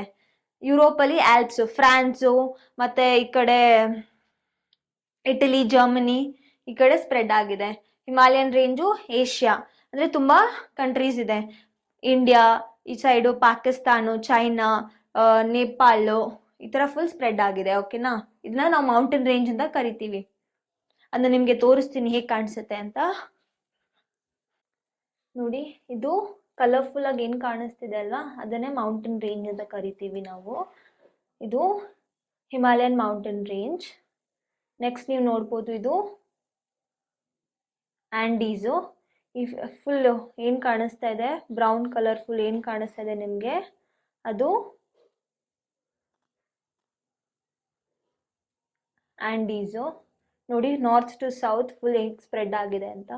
ನಾರ್ತಿಂದ south ತನಕ ಸ್ಪ್ರೆಡ್ ಆಗಿದೆ. ಓಕೆ, ನೋಡಿ ರೇಂಜ್ ಹೇಗೆ ಕಾಣಿಸುತ್ತೆ ಅಂತ. ಇದು ಆ್ಯಕ್ಚುಲಿ ಹಿಮಾಲಯನ್ ರೇಂಜು. ನೋಡ್ಬೋದು, ಇಲ್ಲೊಂದು ಮೌಂಟೇನ್ ಸಿಸ್ಟಮ್, ಇಲ್ಲೊಂದು ಚೇನ್ ಇದೆ, ಇಲ್ಲೊಂದು ಚೇನ್ ಇದೆ. ಚೇಂಜ್ ಆಫ್ ಮೌಂಟೇನ್ ಸಿಸ್ಟಮ್ ನೋಡ್ಬೋದು ನೀವು ಹೇಗೆ ಕಾಣ್ತಿದೆ ಅಂತ. ನೆಕ್ಸ್ಟು ಇದು ಆಲ್ಪ್ಸು. ಇದು ಫುಲ್ ಯುರೋಪ್ ಕಾಂಟಿನೆಂಟು. ಈ ಕಡೆ ಫ್ರಾನ್ಸು, ಈ ಕೆಳಗಡೆ ಇಟಲಿ, ನೋಡಿ ಆಸ್ಟ್ರಿಯಾ. ನೋಡಿ ಹೇಗೆ ಸ್ಪ್ರೆಡ್, ಈ ಬ್ರೌನ್ ಕಲರ್ ಏನು ಕಾಣಿಸ್ತಾ ಇದೆಯಲ್ಲ ಅದು ಫುಲ್ಲು ಮೌಂಟೇನ್ ರೇಂಜ್. ಓಕೆನಾ? ಇದನ್ನು ನಾವು ಮೌಂಟೇನ್ ರೇಂಜ್ ಅಂತ ಕರಿತೀವಿ. ಓಕೆ, ನಾವೀಗ ಇಂಪಾರ್ಟೆನ್ಸ್ ಆಫ್ ಮೌಂಟೇನ್ಸ್ ನೋಡೋಣ. ನೋಡಿ ಏನು ಹೇಳ್ತಾ ಇದ್ದಾರೆ, ಒಂದು ಸ್ಟೋರ್ ಹೌಸ್ ಆಫ್ ವಾಟರ್ ಅಂತ ಆಗ್ಲೇ ಹೇಳಿದೆ. ಯಾಕೆ? ಗ್ಲೇಷಿಯರ್ ಅಂದರೆ permanently frozen river of ice ಅಂತ ಹೇಳಿದೆ. ನೋಡಿ, rivers originate from the glaciers. Glaciers ಅಂದರೆ ಗೊತ್ತಲ್ಲ, permanently frozen river of ice in mountain. ಆಯಿತಾ? ನೋಡಿ, ಸಪೋಸ್ ಇದು ಮೌಂಟೇನ್ ಅಂತ ತಿಳ್ಕೊಳ್ಳಿ, ಇದು ಪರ್ಮನೆಂಟ್ಲಿ ಫ್ರೋಝನ್ ಐಸ್ ಅಂತ ತಿಳ್ಕೊಳ್ಳೋಣ, ಇದು ಗ್ಲೇಷಿಯರ್ ಅಂತ ತಿಳ್ಕೊಳ್ಳೋಣ. ಓಕೆನಾ? ಸೊ ಅಲ್ಲಿಂದ ಬೇರೆ ಬೇರೆ ರಿವರ್ಸು ಒರಿಜಿನೇಟ್ ಆಗ್ತಾ ಇದೆ. ಓಕೆ, ಈಗ ಏನು ಮಾಡ್ಬೋದು ನಾವು, ಈ ಗ್ಲೇಷಿಯರ್ ಅನ್ನೋ ರಿವರ್ ಏನಿದೆ ಅದಕ್ಕೆ ನಾವು ಈ ಥರ ರಿಸರ್ವಾಯರ್, ಡ್ಯಾಮ್ ಕಟ್ಬೋದು. ಈ ಥರ ಡ್ಯಾಮ್ ಕಟ್ಟಿದಾಗ ಏನಾಗತ್ತೆ, ನೋಡಿ, reservoirs are made and the water is harnessed for the use of people. Reservoir ಕಟ್ಟಿದಾಗ ಏನಾಗುತ್ತೆ, ವಾಟರ್ನ ನಾವು ಸ್ಟೋರ್ ಮಾಡೋಕ್ಕೆ ಹೆಲ್ಪ್ಫುಲ್ ಆಗುತ್ತೆ. ಸೊ ಐಸ್ ಏನು ಕರ್ಗಿ ವಾಟರ್ ಆಗಿ ಫ್ಲೋ ಆಗಿ ಬರ್ತಾ ಇದೆಯಲ್ಲ, ಅದಕ್ಕೆ ನಾವು ಈ ಥರ ಒಂದು ಗೇಟ್ ಥರ ಹಾಕ್ಬೋದು. ಗೇಟ್ ಆದಾಗ ಇಲ್ಲಿ ವಾಟರ್ ಸ್ಟೋರ್ ಆಗುತ್ತೆ. ವಾಟರ್ಸ್ ಎಲ್ಲ ಕರ್ಗಿ ಐಸ್ ಎಲ್ಲ ಬಂದು ಇಲ್ಲಿ ಸ್ಟೋರ್ ಆಗುತ್ತೆ ಅಂತ ತಿಳ್ಕೊಳ್ಳೋಣ. ಓಕೆನಾ? ಸೊ ಸುಮ್ಮನೆ ಗೇಟ್ಸ್ ರಿಸರ್ವಾಯರ್ ಇರಲಿಲ್ಲ ಅಂದರೆ ಏನಾಗ್ತಾ ಇತ್ತು, ಈ ಐಸ್ ಎಲ್ಲ ಕರ್ಗಿ ನೀರಾಗಿ ಬರ್ತಾ ಇದೆ ಅಲ್ವಾ, ಅದು ಸ್ವಲ್ಪ ಮಾತ್ರ ರಿವರ್ಸ್ಗೆ ಫ್ಲೋ ಆಗ್ತಾ ಇತ್ತು, ಮಿಕ್ಕಿದ ಹಾಗೆ ವೇಸ್ಟಾಗಿ ಹೋಗ್ತಾ ಇತ್ತು. ಅದ್ರ ಬದಲು ನಾವೀಗ ರಿಸರ್ವಾಯರ್ ಕಟ್ಟಿದ್ರೆ ವಾಟರ್ನ ನಾವು ಸ್ಟೋರ್ ಮಾಡ್ಬೋದು. ಈ ಥರ ಸ್ಟೋರ್ ಮಾಡಿಬಿಟ್ಟು, ಸ್ಟೋರ್ ಮಾಡಿದಾಗ ಏನಾಗುತ್ತೆ, ಸ್ಟೋರ್ ಮಾಡಿದಾಗ ನಮಗೆ ಈ ಥರ ಸಮ್ಮರ್ಸ್ ಎಲ್ಲ ಬಂದಾಗ ಈ ರಿಸರ್ವಾಯರ್ದು ಗೇಟ್ಸ್ ಓಪನ್ ಮಾಡಿ ಆವಾಗ ನಾವು ವಾಟರ್ ಯೂಸ್ ಮಾಡ್ಬೋದು. ಅಥವಾ ಸುಮ್ಮನೆ ಬಿಟ್ಬಿಟ್ರೆ ಏನಾಗುತ್ತೆ, ಎವಾಪರೇಟ್ ಆಗಿ ಫುಲ್ಲು ರಿವರ್ಸ್ ಎಲ್ಲ ಡ್ರೈ ಆಗೋ ಚಾನ್ಸಸ್ ಇರುತ್ತೆ. ಸೊ ನಮಗೆ ಬೇಕಾದಾಗ ಈ ಗೇಟ್ಸ್ನ ಓಪನ್ ಮಾಡಿ ವಾಟರ್ನ ಬಿಟ್ಟಾಗ ಏನಾಗುತ್ತೆ, ಫ್ಲೋ ಆಗ್ತಾ ಇರುತ್ತೆ ರಿವರ್ಸು. ಅದನ್ನ ರಿಸರ್ವಾಯರ್ ಅಂದರೆ reservoirs are made and water is harnessed for the people use. So ಈ ಥರ ರಿಸರ್ವಾಯರ್ಸ್ ಕಟ್ಟರೆ ನಮ್ಗೆ ಯಾವಾಗ ಬೇಕೋ ಆವಾಗ ವಾಟರ್ದು ಔಟ್ಫ್ಲೋನ ಜಾಸ್ತಿ ಮಾಡಿಕೊಂಡು ಬೇಕಾದಾಗ ಯೂಸ್ ಮಾಡ್ಕೊಳ್ಬೋದು ಅಂತ ಹೇಳ್ತಾ ಇದ್ದಾರೆ. ಈ ವಾಟರ್ನ ನೋಡಿ ನಾವು ಇರಿಗೇಷನ್, ಫಾರ್ಮಿಂಗ್ಗೆ ಯೂಸ್ ಮಾಡ್ಕೊಳ್ಬೋದು. ಮತ್ತು ಇದರಿಂದ ಏನಾಗುತ್ತೆ, ಇಲ್ಲಿ ನಾವು ಡ್ಯಾಮ್ ಕಟ್ಟಿರ್ತೀವಿ ಅಂತ ತಿಳ್ಕೊಳ್ಳಿ, ಮತ್ತೆ ಇಲ್ಲಿ ಗೇಟ್ಸ್ ಇರುತ್ತೆ ಅಂತ ನಮಗೆ ಗೊತ್ತು. ಈ ಗೇಟ್ಸ್ ಓಪನ್ ಆಗೋ ಕೆಳಗಡೆಯಲ್ಲಿ ನಾವು ಟರ್ಬೈನ್ಸ್ನ ಏನಾದರೂ ಫಿಟ್ ಮಾಡಿದ್ರೆ, ಈ ಥರ ಟರ್ಬೈನ್ಸ್ ಫಿಟ್ ಮಾಡಿದ್ರೆ ಈ ವಾಟರ್ ಫೋರ್ಸ್ ಬಂದ್ಬಿಟ್ಟು ಇದ್ರ ಮೇಲೆ ಬೀಳತ್ತೆ, ಈ ಟರ್ಬೈನ್ ಮೇಲೆ ಬೀಳತ್ತೆ ಅಂತ ತಿಳ್ಕೊಳ್ಳಿ. ಈ ಟರ್ಬೈನ್ ಹೇಗಿರುತ್ತೆ ಅಂದರೆ ಇಟ್ಸ್ ಇಸ್ ಅ ವೀಲ್ ಥರ ಸ್ಟ್ರಕ್ಚರ್ ಇರುತ್ತೆ, ರೌಂಡ್ ಆಗಿರುತ್ತೆ ಈ ಥರ. ಓಕೆನಾ, ಟರ್ಬೈನ್ ಇದು. ಈಗ ಈ ಗೇಟ್ಸ್ ಓಪನ್ ಮಾಡಿ ಬೀಳೋ ವಾಟರು ಈ ಟರ್ಬೈನ್ ಮೇಲೆ ಬಿದ್ದಾಗ ಈ ಟರ್ಬೈನು ಈ ಥರ ರೊಟೇಟ್ ಆಗಕ್ಕೆ ಸ್ಟಾರ್ಟ್ ಆಗುತ್ತೆ. ಈ ರೊಟೇಟ್ ಆಗ್ತಾ ಆಗ್ತಾ ನೋಡಿ, ಈ ವಾಟರ್ ಅನ್ಕೊಳ್ಳಿ, ವಾಟರ್ ಇದ್ರ ಮೇಲೆ ಬಿದ್ದಾಗ ಇದು ರೊಟೇಟ್ ಆಗಿ ಎಲೆಕ್ಟ್ರಿಸಿಟಿ ಜನರೇಟ್ ಆಗುತ್ತೆ. ಅದನ್ನೇ ನಾವು ಹೈಡ್ರೋ ಎಲೆಕ್ಟ್ರಿಸಿಟಿ ಅಂದರೆ electricity generated using water. Hydro ಅಂದರೆ water. Okay, generation of hydro electricity. So one importance ಗೊತ್ತಾಯಿತು ಮೌಂಟೇನ್ಸ್ ಯಾಕೆ ಅಂತ. ರಿವರ್ಸ್ ಒರಿಜಿನೇಟ್ ಆಗುತ್ತೆ, ಸೊ ನಾವು ರಿಸರ್ವರ್ಸ್ ಎಲ್ಲ ಕಟ್ಬೋದು ಅಂತ. Next the river valley and terraces are ideal for cultivation of crops ಅಂತ ಹೇಳ್ತಾ ಇದ್ದಾರೆ. ರಿವರ್ ವ್ಯಾಲೀಸ್ ಮತ್ತು ಟೆರೆಸಸ್ ಅಂದರೆ ಏನಂತ ನೋಡೋಣ. ನೋಡಿ, ಈಗ ಇದು ಮೌಂಟೇನ್ ಸಿಸ್ಟಮ್, ರೇಂಜಸ್ ಅಂತ ಹೇಳಿದ್ದೆ. ಜಸ್ಟ್ ಇಮ್ಯಾಜಿನ್ ಇದು ಒಂದು ಮೌಂಟೇನ್ ಸಿಸ್ಟಮ್ ಅಂತ. ಈ ಮೌಂಟೇನ್ಸ್ ಮಧ್ಯೆ ನೋಡಿ, ಈ ಜಾಗ ಏನಿದೆ, ಇಲ್ಲಿಂದ ಹರಿತಾ ಇರೋ ರಿವರ್ ಏನು ಮಾಡತ್ತೆ, ಈ ಮೌಂಟೇನ್ ಮಧ್ಯೆ ಇರೋ ಜಾಗದಲ್ಲಿ ಫ್ಲೋ ಆಗ್ತಾ ಇರುತ್ತೆ. ಮೌಂಟೇನ್ಸ್ ಮಧ್ಯೆ ಏನು ಇದು, just imagine these are two mountain systems. ಇದ್ರ ಮಧ್ಯೆ ಇರೋ ಏನು ಗ್ಯಾಪ್ ಕಾಣಿಸ್ತಾ ಇದೆ ನಿಮಗೆ ನೋಡಿ, ಅದನ್ನ ನಾವು ವ್ಯಾಲಿ ಅಂತ ಕರಿತೀವಿ, ರಿವರ್ ವ್ಯಾಲಿ. ಬಿಕಾಸ್ ರಿವರ್ ಅಲ್ಲೇ ಫ್ಲೋ ಆಗತ್ತೆ, ಸೊ ಇದ್ರ ಮಧ್ಯೆ ಫ್ಲೋ ಆಗುತ್ತೆ, ಅದನ್ನ ರಿವರ್ ವ್ಯಾಲಿ ಅಂತ ಕರಿತೀವಿ. ಸೊ ಈ ರಿವರ್ ವ್ಯಾಲಿಯಿಂದ ನಾವೇನು ಮಾಡ್ಬೋದು, ರಿವರ್ ವ್ಯಾಲಿ ಇದ್ದಾಗ ಏನಾಗುತ್ತೆ, ಈ ರಿವರು ಮೌಂಟೇನ್ ಮೇಲೆಯಿಂದ ಬರೋ ಸೆಡಿಮೆಂಟೇಷನ್ಸ್ನೆಲ್ಲ ತೊಗೊಂಡು ಬರ್ತಾ ಇರತ್ತೆ. ಸೆಡಿಮೆಂಟೇಷನ್ಸ್ನ ತೊಗೊಂಡು ಬಂದು ಅದ್ರ ಬ್ಯಾಂಕ್ಸ್ ಮೇಲೆ ಡೆಪಾಸಿಟ್ ಮಾಡ್ತಾ ಇರತ್ತೆ. ಓಕೆನಾ, ರಿವರ್ ಬ್ಯಾಂಕ್ಸ್ ಮೇಲೆ ಡೆಪಾಸಿಟ್ ಮಾಡ್ತಾ ಇರುತ್ತೆ. ಸೊ ಈ ರಿವರ್ ಬ್ಯಾಂಕ್ಸ್ ಏನಿದೆ, ಈ ಏರಿಯಾ ಏನಿದೆ, ಇದು ತುಂಬ ಫರ್ಟೈಲ್ ಇರುತ್ತೆ. ರಿವರ್ಸ್ ಮೇಲೆಯಿಂದ ಏನು ಮಾಡ್ತಾ ಇರುತ್ತೆ, ಸ್ಯಾಂಡು, ಸಾಯಿಲು ಇದನ್ನೆಲ್ಲ ತೊಗೊಂಡು ಬಂದು ಡಂಪ್ ಹೋಗೋ ಫೋರ್ಸಲ್ಲಿ ಆಚೆ ಈಚೆ ಈ ಸೆಡಿಮೆಂಟೇಷನ್ಸ್ನೆಲ್ಲ ಹಾಕ್ತಾ ಹೋಗುತ್ತೆ. ಸೊ ಈ ರಿವರ್ ಬ್ಯಾಂಕ್ಸ್ ಏನಾಗಿರುತ್ತೆ, ತುಂಬ ಫರ್ಟೈಲ್ ಇರುತ್ತೆ, ಅಂದರೆ ರಿಚ್ ಇನ್ ನ್ಯೂಟ್ರಿಯೆಂಟ್ಸ್. ಆದರೆ ಏನಾಗುತ್ತೆ, ಇದು ಈ ಪ್ಲೇಸಸ್ ಏನಿದೆ ಅದು ತುಂಬ ಹೆಲ್ಪ್ಫುಲ್ ಯಾವುದಕ್ಕೆ, ಅಗ್ರಿಕಲ್ಚರ್ ಮತ್ತು ಫಾರ್ಮಿಂಗ್ ಮಾಡೋಕ್ಕೆ. ನಮಗೆ ಗೊತ್ತು, ಬಟ್ ಇದು ಸ್ಟೀಪ್ ಇರೋದ್ರಿಂದ ಏನು ಮಾಡ್ಬೋದು, ಈ ಮೌಂಟೇನ್ಸ್ನ ನಾವು ಈ ಥರ, ಈ ಸ್ಟೀಪ್ ಆಗಿರೋ ಮೌಂಟೇನ್ಸ್ನ ನಾವು ಈ ಥರ ಟೆರೆಸಸ್ ಥರ ಮಾಡ್ಬೋದು. ಆಗೇನಾಗತ್ತೆ ನೋಡಿ, ಆಗ ನಮಗೆ ಈ ಜಾಗ ಏನು ಸಿಗತ್ತೆ ಅಲ್ವಾ, ಆ ಜಾಗದಲ್ಲಿ ನಾವು ಫಾರ್ಮಿಂಗ್ ಮಾಡ್ಕೊಬೋದು. ಅದೇ ಥರ ಈ ಥರನೂ ಮಾಡಿಕೊಂಡ್ರೆ ಸ್ಟೆಪ್ ಥರ ಅದು ಫಾರ್ಮಿಂಗ್ಗೆ ಹೆಲ್ಪ್ ಆಗುತ್ತೆ. ಅದನ್ನು ನಾವು ಟೆರೆಸಸ್ ಅಂತ ಕರಿತೀವಿ. ಆಗ ವಾಟರ್ ಕೂಡ ಕಲೆಕ್ಟ್ ಆಗುತ್ತೆ ಆ ಟೆರೆಸಸ್ ಇದ್ರೊಳಗಡೆನೆ. ಇಲ್ಲಿ ಬ್ಯಾಂಕ್ಸ್ ಅಂತ ಕಟ್ತೀವಿ, ಕಟ್ಟಿದಾಗ ಏನಾಗುತ್ತೆ, ವಾಟರು ಫ್ಲೋ ಆಗಲ್ಲ, ಸೊ ಅಲ್ಲೇ ಸ್ಟೋರ್ ಆಗೋಕ್ಕೆ ಹೆಲ್ಪ್ ಆಗುತ್ತೆ. ಮತ್ತು ಇದು ಅಕಸ್ಮಾತ್ ಏನಾದರೂ ಮಳೆ ಏನಾದರೂ ಬಂದರೆ ಸಾಯಿಲ್ ಕೂಡ ಏನು ಎರೋಷನ್ ಆಗೋ ಚಾನ್ಸಸ್ ಕಡಿಮೆ ಇರುತ್ತೆ. ಓಕೆನಾ, ಸೊ ರಿವರ್ ವ್ಯಾಲಿ, ಮತ್ತು ರಿವರ್ ವ್ಯಾಲಿ ಅಂದರೆ ಅರ್ಥ ಆಯಿತು ಅಲ್ವಾ. ಸೊ ಈ ಗ್ಯಾಪ್ ಏನಿದೆ ಅದನ್ನ ರಿವರ್ ವ್ಯಾಲಿ ಅಂತ ಕರಿತೀವಿ. ಟೆರೆಸಸ್ ಅಂದರೆ ಗೊತ್ತಾಯಿತು, ಅದೇನು, it is ideal for cultivation of crops. River valley ಯಾವ ಥರ ಹೆಲ್ಪ್ ಆಗುತ್ತೆ, because of the sedimentations. Banks, river banks ಮೇಲೆ ಸೆಡಿಮೆಂಟೇಷನ್ಸ್ ಯಾರು ಡೆಪಾಸಿಟ್ ಮಾಡುತ್ತೋ ಅದು ತುಂಬ ಫರ್ಟೈಲ್ ಇರುತ್ತೆ, ಸೊ ಅದು ಕಲ್ಟಿವೇಶನ್ ಆಫ್ ಕ್ರಾಪ್ಸ್ಗೆ ಹೆಲ್ಪ್ಫುಲ್ ಇರುತ್ತೆ. ಮತ್ತು ಟೆರೆಸಸ್ಸು ಹಾಗೆ. ನೆಕ್ಸ್ಟು ನೋಡಿ, ಇನ್ನೊಂದು importance, mountains have rich variety of flora and fauna. Okay, ನಮಗೆ ಮೌಂಟೇನ್ಸಲ್ಲಿ ತುಂಬ ವೆರೈಟಿ ಆಫ್ ಪ್ಲಾಂಟ್ಸ್ ಮತ್ತು ಅನಿಮಲ್ಸ್ ಸಿಗುತ್ತೆ ನೋಡೋಕ್ಕೆ.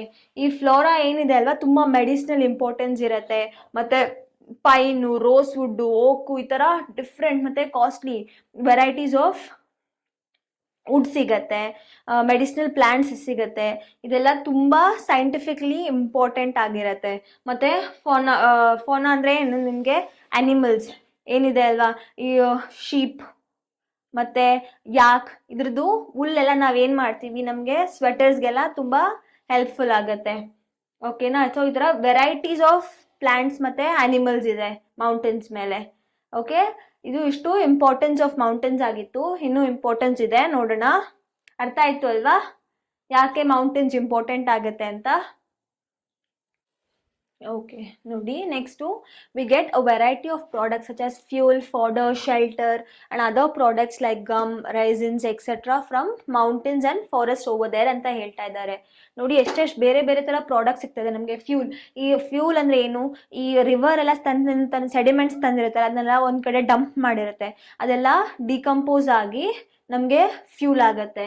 ನೆಕ್ಸ್ಟು ಫಾಡರು, ಅಲ್ಲಿ ಇರೋ ಕ್ಯಾಟಲ್ಗೆಲ್ಲ ಹುಲ್ಲು, ಈ ಥರ ಬೇರೆ ಬೇರೆ ಫಾಡರ್ ಸಿಗುತ್ತೆ. ಮತ್ತು ಶೆಲ್ಟರು, ಅಲ್ಲಿ ವಾಸ ಮಾಡೋ ಜನಗಳು ಆರಾಮಾಗಿ ಫಾರೆಸ್ಟಿಂದ ವುಡ್ ತಂದುಬಿಟ್ಟು ಮನೆಗಳು ಕಟ್ಕೊಳ್ಬೋದು. Next gum, raisins. ಗಮ್ ಅಂದರೆ ಈ ರಬ್ಬರು ಮತ್ತು ಲ್ಯಾಟೆಕ್ಸ್ ಏನೇನು ಸಿಗುತ್ತೆ ಅದನ್ನೆಲ್ಲ ಅಲ್ಲಿ ಸಿಗೋ ಮರಗಳಿಂದ ನಾವು ಗಮ್ ಬರುತ್ತೆ, ಅದನ್ನ ಯೂಸ್ ಮಾಡ್ಕೊಳ್ಬೋದು ನಾವು. Next raisins, different varieties of grapes, dry fruits ಮತ್ತು ಆ್ಯಪಲ್ಸ್ ಎಲ್ಲ ಯೂಶಲಿ ಎಲ್ಲಿ ಹಿಲಿ ಏರಿಯಾಸ್ ಮೌಂಟೇನ್ಸಲ್ಲೇ ಬೆಳೆಯೋದು ಜಾಸ್ತಿ. ಓಕೆನಾ? Next from mountains and forest over there ಫರ್ನಿಚರ್ಸ್ಗೆ ವುಡ್ಡು, ಇದೆಲ್ಲ ತುಂಬ ವೆರೈಟೀಸ್ ಆಫ್ ಥಿಂಗ್ಸ್ ಪ್ರಾಡಕ್ಟ್ಸ್ ಸಿಗುತ್ತೆ ನಮಗೆ ಎಲ್ಲಿಂದ? ಮೌಂಟೇನ್ಸಿಂದ. ಅಷ್ಟು ಮಾತ್ರ ಅಲ್ಲದೆ ಇದು ಐಡಿಯಲಿಕ್ ಸೈಟ್ ಫಾರ್ ಟೂರಿಸ್ಟ್ಗೆ ಇದು ತುಂಬ ತುಂಬ ಬ್ಯೂಟಿಫುಲ್ ಆಗಿರೋ ಪ್ಲೇಸ್. ಸಿನಿಕ್ ಬ್ಯೂಟಿ, ಏನು ಎಷ್ಟು ಚೆನ್ನಾಗಿರೋ ಸೀನರೀಸ್ ಎಲ್ಲ ನೋಡೋಕ್ಕೆ ಸಿಗತ್ತೆ ಅಲ್ವಾ ಮೌಂಟೇನ್ಸಿಂದ. ಗ್ರೀನರಿ ಎಷ್ಟೊಂದು ನೋಡ್ಬೋದು ನಾವು. ಅಷ್ಟು ಮಾತ್ರ ಅಲ್ಲದೆ ಪ್ಯಾರಾ ಜಂಪಿಂಗ್, ಈ ಥರ ಬೇರೆ ಬೇರೆ ಅಡ್ವೆಂಚರಸ್ ಸ್ಪೋರ್ಟ್ಸ್ ಕೂಡ ಮಾಡ್ಬೋದು, ಮೌಂಟೇನಿಯರಿಂಗ್ ಮಾಡ್ಬೋದು, ಟ್ರೆಕ್ಕಿಂಗ್ ಮಾಡ್ಬೋದು. ಈ ಥರ ತುಂಬ ಟೂರಿಸ್ಟ್ಗೆ ತುಂಬ ತುಂಬ ಹೆಲ್ಪ್ ಆಗೋ ಮತ್ತು ಎಕ್ಸ್ಪ್ಲೋರ್ ಮಾಡೋ ಜಾಗಸ್ ಎಲ್ಲ ಮೌಂಟೇನ್ ಮೇಲೆ ನಮಗೆ ನೋಡೋಕ್ಕೆ ಸಿಗತ್ತೆ. ಇದಲ್ಲದೆ ಈ ಟೂರಿಸ್ಟ್ ಹೋಗೋದ್ರಿಂದ ಅಲ್ಲಿ ವಾಸ ಮಾಡೋ ಜನಗಳಿಗೂ ಕೂಡ ರೆವೆನ್ಯೂ ಅಂದರೆ ದುಡ್ಡು ಅವರು ಈಸಿಯಾಗಿ ಸಂಪಾದಿಸ್ಬೋದು. ಸೊ ಇದು ಇಂಪಾರ್ಟೆನ್ಸ್ ಆಫ್ ಮೌಂಟೇನ್ಸ್ ಆಗಿತ್ತು. ನೆಕ್ಸ್ಟ್ ನಾವು ಟೈಪ್ಸ್ ಆಫ್ ಮೌಂಟೇನ್ಸ್ ನೋಡೋಣ. ಹಾಯ್ ಫ್ರೆಂಡ್ಸ್, ಕ್ಯೂಕಾಲ್ ಕ್ಲಾಸಸ್ಗೆ ಸ್ವಾಗತ. ನಾನು ಅಶ್ವಿನಿ. ಈ ವಿಡಿಯೋ ಅಲ್ಲಿ ನಾವು ಟೈಪ್ಸ್ ಆಫ್ ಮೌಂಟೇನ್ಸ್ ಯಾವುದು ಅಂತ ನೋಡೋಣ. That is from major land forms of the earth chapter 6. ಅದರಲ್ಲಿ ಟೈಪ್ ಆಫ್ ಮೌಂಟೇನ್ಸ್ ನೋಡಿ. There are 3 types of mountains. ಯಾವ್ದ್ಯಾವುದು? ಫೋಲ್ಡ್ ಮೌಂಟೇನ್ಸ್, ಬ್ಲಾಕ್ ಮೌಂಟೇನ್ಸ್ ಮತ್ತು ವಾಲ್ಕ್ಯಾನಿಕ್ ಮೌಂಟೇನ್ಸ್ ಅಂತ ಈ ಥರ 3 ಮೌಂಟೇನ್ಸ್ ಇದೆ. ಅದರಲ್ಲಿ ಫಸ್ಟ್ ಒನ್ನು ಫೋಲ್ಡ್ ಮೌಂಟೇನ್ಸ್.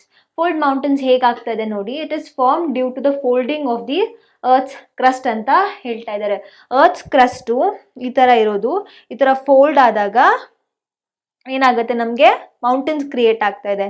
ಅದನ್ನು ನಾವು ಫೋಲ್ಡ್ ಮೌಂಟೇನ್ಸ್ ಅಂತ ಕರಿತಾ ಇದ್ದೀವಿ. ಮೇಜರ್ ಫೋಲ್ಡ್ ಮೌಂಟೇನ್ಸ್ ಯಾವ್ದು ನೋಡಿ. The Himalayan mountains, the Alps, ಇದು ಇಂಡಿಯಾಲಿರೋದು ಗೊತ್ತು ನಮಗೆ. ನೆಕ್ಸ್ಟು ಆಲ್ಪ್ಸ್, ಇದು ಯುರೋಪಲ್ಲಿ. ಅರಾವಳಿ ಪುನಃ ಇಂಡಿಯಾ. ಈ ಆಲ್ಪ್ಸು ತುಂಬ ಕಂಟ್ರೀಸಲ್ಲಿ ಸ್ಪ್ರೆಡ್ ಆಗಿದೆ. ಫ್ರಾನ್ಸು, ಇಟಲಿ, ಆಸ್ಟ್ರಿಯಾ, ಈ ಥರ ಬೇರೆ ಬೇರೆ ಕಂಟ್ರೀಸಲ್ಲಿ ಸ್ಪ್ರೆಡ್ ಆಗಿದೆ. ನೆಕ್ಸ್ಟು ಅಪೆಲಾಚಿಯನ್ಸ್, ಇದು ನಾರ್ತ್ ಅಮೇರಿಕಾ. ಯುರಾಲ್ ಮೌಂಟೇನ್ಸ್ ಇರೋದು ರಷ್ಯಾಲಿ. ಓಕೆ, ಯೂಶಲಿ ಈ ಫೋಲ್ಡ್ ಮೌಂಟೇನ್ಸ್ ಹೇಗೆ ಫಾರ್ಮ್ ಆಗ್ತಾ ಇದೆ ಅಂತ ನೋಡಿ. ಓಕೆನಾ? ಈಗ ಇದು ಪ್ಲೇಟ್ ಟೆಕ್ಟಾನಿಕ್ಸ್ ಅನ್ನೋ ಥಿಯರಿ ಮೇಲೆ ಬೇಸ್ಡ್ ಆಗಿರೋದು. ಜಸ್ಟ್ ಥಿಂಕ್, ಇದು ಒಂದು ಪ್ಲೇಟ್ ಅಂತ ತಿಳ್ಕೊಳ್ಳೋಣ. ಇದೊಂದು ಪ್ಲೇಟ್ ಅಂದರೆ ಒಂದು ಕಾಂಟಿನೆಂಟಲ್ ಪ್ಲೇಟ್, ಇದು ಒಂದು ಕಾಂಟಿನೆಂಟಲ್ ಪ್ಲೇಟ್ ಅಂತ ತಿಳ್ಕೊಳ್ಳೋಣ.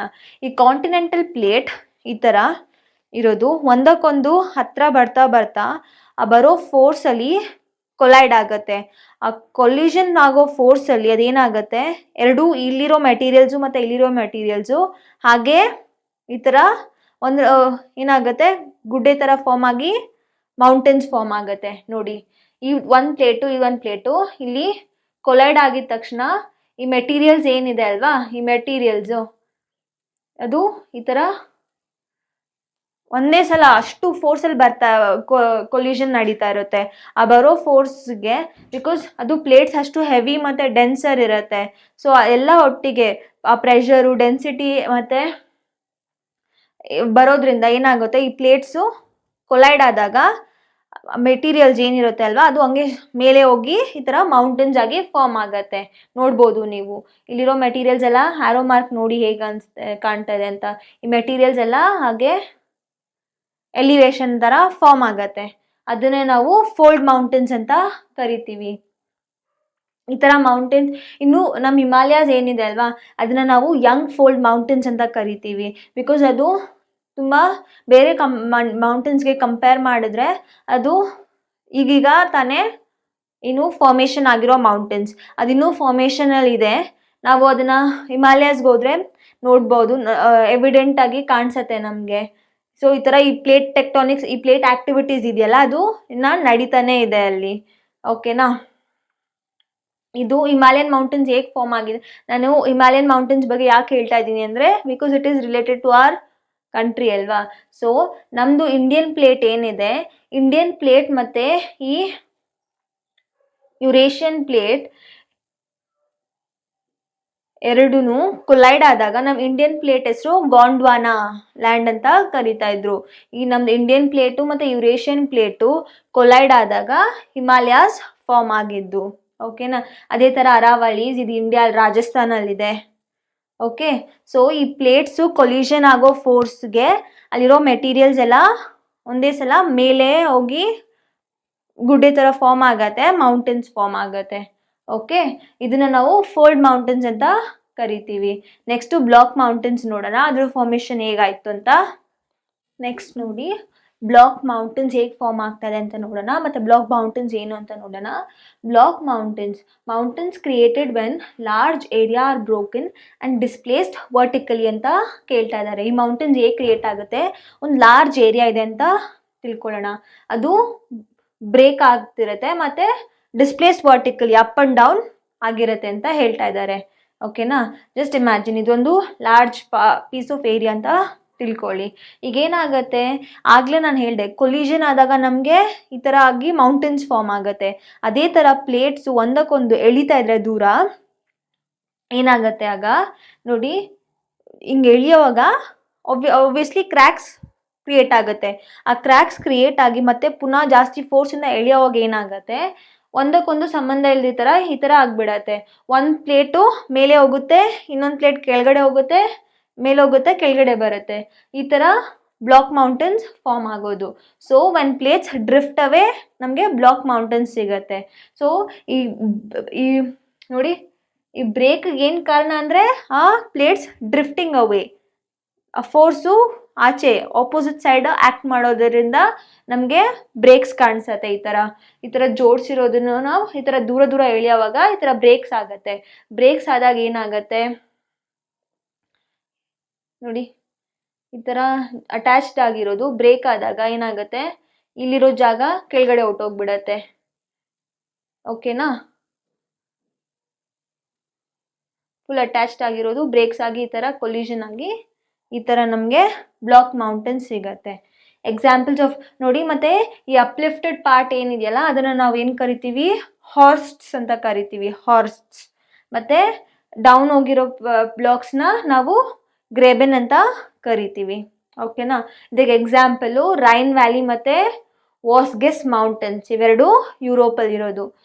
Okay. This was about block mountains.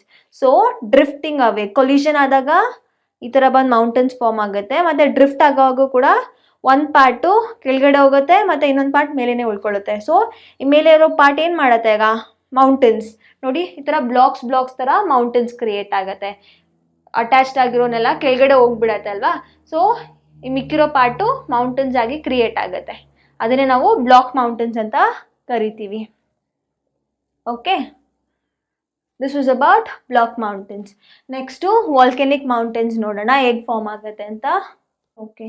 ಇದು ನೋಡಿ, ನೆಕ್ಸ್ಟು ವಾಲ್ಕೆನಿಕ್ ಮೌಂಟೇನ್ಸ್. ಇದೇನು ಹೇಳ್ತದೆ, mountains form due to volcanic activity ಅಂತ ಹೇಳ್ತದೆ. ಎಕ್ಸಾಂಪಲ್ ಮೌಂಟ್ ಕಿಲಿಮೆಂಜಾರೋ ಆಫ್ರಿಕಾಲಿ, ಮೌಂಟ್ ಫುಜಿಯಮ ಜಪಾನಲ್ಲಿ. ಈ ವಾಲ್ಕೆನಿಕ್ ಮೌಂಟೇನ್ಸ್ ಫಾರ್ಮೇಷನ್ ಹೇಗಾಗ್ತಾ ಇದೆ ನೋಡಿ, ನಮಗಿದು ನಮ್ಮದು ಅರ್ತ್ಸ್ದು ಸರ್ಫೇಸ್ ಅಂತ ತಿಳ್ಕೊಳ್ಳೋಣ. ಇಲ್ಲಿ ಕೆಳಗಡೆ ಅರ್ತ್ ಸರ್ಫೇಸ್ ನಾನು ಹೇಳಿದೆ, ಒಳಗಡೆ ಮೂವ್ಮೆಂಟ್ಸ್ ನಡೀತಾ ಇರುತ್ತೆ ಅಂತ. ಅದು ಮತ್ತು ಅರ್ತ್ಸ್ ಕ್ರಸ್ಟ್ ಆಗಿದ ತಕ್ಷಣ ನಮಗೇನಿದೆ, ಸೆಮಿ ಸಾಲಿಡ್ ಸಬ್ಸ್ಟೆನ್ಸು ಮ್ಯಾಗ್ಮಾ ಇದೆ. ಈ ಕೋರ್ ಏನಿದೆ ಅಲ್ವಾ, ಅರ್ತ್ಸ್ದು ಕೋರು ತುಂಬ ಬಿಸಿ ಇರುತ್ತೆ, ಟೆಂಪ್ರೇಚರ್ಸ್ ತುಂಬ 1000 ಡಿಗ್ರಿ ಸೆಲ್ಸಿಯಸ್ ಇದೆ. ಈ ಹೀಟು ಈ ಮ್ಯಾಗ್ಮಾಗೆ ಟ್ರಾನ್ಸ್ಫರ್ ಆದಾಗ ಈ ಮ್ಯಾಗ್ಮಾ ಸೆಮಿ ಸಾಲಿಡ್ ಏನಾಗಿರುತ್ತೆ, ಅದು ಮೆಲ್ಟ್ ಆಗಕ್ಕೆ ಸ್ಟಾರ್ಟ್ ಆಗ್ತಾ ಇರುತ್ತೆ. ಮೆಲ್ಟ್ ಆಗಿಬಿಟ್ಟು ಈ ಅರ್ತ್ಸ್ ಕ್ರಸ್ಟ್ ಮೇಲೆ ಸಣ್ಣ ಸಣ್ಣ ಏನು ವೆಂಟ್ಸ್ ಅಂತ, ಏನು ತೂತು ಈ ಥರ ಸ್ಮಾಲ್ ಹೋಲ್ಸ್ ಇರತ್ತೆ. ಓಕೆನಾ. ಈ ಮ್ಯಾಗ್ಮಾ ಈ ಮೆಲ್ಟ್ ಆಗಿಬಿಟ್ಟು ಏನು ಬರುತ್ತೆ, ಈ ಹೋಲ್ಸಿಂದ ವೆಂಟ್ಸ್, ಇದನ್ನ ವೆಂಟ್ಸ್ ಅಂತ ಕರಿತೀವಿ. ಈ ಹೋಲ್ಸಿಂದ ಹೀಟೆಡ್ ಮ್ಯಾಗ್ಮಾ ಏನು ಬರುತ್ತೆ, ಫುಲ್ ಪ್ರೆಷರಲ್ಲಿ, ಜಾಸ್ತಿ ಪ್ರೆಷರು ತುಂಬ ಈ ಪ್ರಾಸೆಸ್ಸು ತುಂಬ ವರ್ಷಗಳಿಂದ ನಡೀತಾ ಇರತ್ತೆ. ಸೊ ಒಂದೇ ಸಲ ಎರಪ್ಟ್ ಆದಾಗ ಏನಾಗುತ್ತೆ, ಆ ಫೋರ್ಸ್ಗೆ ಈ ವೆಂಟಿಂದ ಏನು ಲಾವಾ ಫ್ಲೋ ಆಗತ್ತೆ ನೋಡಿ. ಈ ಥರ ಫುಲ್ ಆ್ಯಶ್, ಇದ್ರ ಜೊತೆ ಡಸ್ಟು ಮತ್ತು ಸ್ಮೋಕು, ಆ್ಯಶು ಇದೆಲ್ಲ ಆಚೆ ಬರುತ್ತೆ. ಸೊ ಈ ಬಿಸಿ ಲಾವಾ ಏನಾಗುತ್ತೆ, ಈ ಥರ ಆಚೆ ಎಲ್ಲ ಈ ವೆಂಟ್ಸ್, ಬೇರೆ ಬೇರೆ ಕಡೆಯಿಂದ ವೆಂಟ್ಸು ಈ ಥರ ಫ್ಲೋ ಆಗಿ ಈ ಥರ ಎಲ್ಲ ಕಡೆ ಸ್ಪ್ರೆಡ್ ಆಗಕ್ಕೆ ಸ್ಟಾರ್ಟ್ ಆಗುತ್ತೆ. ಓಕೆನಾ. ಸ್ಪ್ರೆಡ್ ಆಗ್ತಾ ಆಗ್ತಾ ತುಂಬ ಕಿಲೋಮೀಟರ್ಸ್ ಕೂಡ ರೀಚ್ ಆಗತ್ತೆ. ಓಕೆ. ಈ ಥರ ಸ್ಪ್ರೆಡ್ ಆಗಿ ಇಲ್ಲಿಂದ ಬರೋ ಲಾವಾ ಎಲ್ಲ ಏನು ಹಾಟ್ನೆಸ್ ಹಂಗೆ ಇರತ್ತಾ, ಇಲ್ಲ ಅಲ್ವಾ. After it comes out of the vents ಏನು ಫ್ಲೋ ಆಗಿಬಿಟ್ಟು ಹೋಗ್ತಾನೆ ತಣ್ಣಗಾಗ್ತಾ ಹೋಗುತ್ತೆ. ಸೊ ಆಗ್ತಾ ಡೆಪೋಸಿಷನ್ಸ್ ಆಗತ್ತೆ ಲಾವಾದು. ಸೊ ಆ ಲಾವಾ ಡೆಪೋಸಿಷನ್ಸಿಂದ ಏನು ಬರುತ್ತೆ ಅಲ್ವಾ, ಅದನ್ನೇ ನಾವು ವಾಲ್ಕ್ಯಾನಿಕ್ ಮೌಂಟೇನ್ಸ್ ಅಂತ ಕರಿತೀವಿ. ಇದು ಯಾವುದರಿಂದ ಆಗಿದ್ದು, ವಾಲ್ಕ್ಯಾನಿಕ್ ಆಕ್ಟಿವಿಟಿಯಿಂದ ಅಲ್ವಾ, ಅದಕ್ಕೆ ವಾಲ್ಕ್ಯಾನಿಕ್ ಮೌಂಟೇನ್ಸ್. ಅರ್ಥ ಆಯಿತು ಅಲ್ವಾ. ಈ ಮಾಲ್ಟನ್ ಮ್ಯಾಗ್ಮಾ ಏನಿದೆ ಅದು ಈ ಅರ್ತ್ದು ಕೋರಿಂದ ತುಂಬ ಹೀಟಪ್ ಆಗಿ ತುಂಬ ಪ್ರೆಷರಲ್ಲಿ ಇರುತ್ತೆ. ಸೊ ಯಾವಾಗ ಪ್ರೆಷರ್ ತುಂಬ ಹೈ ರೀಚ್ ಆಗುತ್ತೆ ಅಲ್ವಾ, ಆಗ ಈ ವೆಂಟ್ಸಿಂದ ಈ ಹೋಲ್ಸಿಂದ ಆಚೆ ಫ್ಲೋ ಆದಾಗ ಲಾವಾ ಅಂತ ಕರಿತೀವಿ. ಆ ಲಾವಾ ಈ ಥರ ಸ್ಪ್ರೆಡ್ ಆಗಿ ಮೌಂಟೇನ್ಸ್ ಫಾರ್ಮ್ ಮಾಡತ್ತೆ. ಇದು ತುಂಬ ರಿಚ್ ಇನ್ ಮಿನರಲ್ಸ್. ಬಿಕಾಸ್ ಯಾಕೆ, ಒಳಗಡೆ ಇರೋ ಅರ್ತ್ಸ್ದು ಮಿನರಲ್ಸ್ ಎಲ್ಲ ಆಚೆ ಬಂದು ಡೆಪಾಸಿಟ್ ಆಗ್ತಾ ಇರುತ್ತೆ ಅಲ್ವಾ, ಅದಕ್ಕೆ ತುಂಬ rich in minerals. Okay, very rich in minerals. So ಇದು ವಾಲ್ಕ್ಯಾನಿಕ್ ಮೌಂಟೇನ್ಸ್ ಅಂತ ಕರಿತೀವಿ. ಇದಿಷ್ಟು ಟೈಪ್ಸ್ ಆಫ್ ಮೌಂಟೇನ್ಸ್ ಆಗಿತ್ತು. ಫೋಲ್ಡ್ ಮೌಂಟೇನ್ಸ್, ಬ್ಲಾಕ್ ಮೌಂಟೇನ್ಸ್ ಮತ್ತು ವಾಲ್ಕ್ಯಾನಿಕ್ ಮೌಂಟೇನ್ಸ್. ನೆಕ್ಸ್ಟ್ ನಾವು ಪ್ಲಾಟ್ಯೂಸ್ ಮತ್ತು ಪ್ಲೇನ್ಸ್ ನೋಡೋಣ.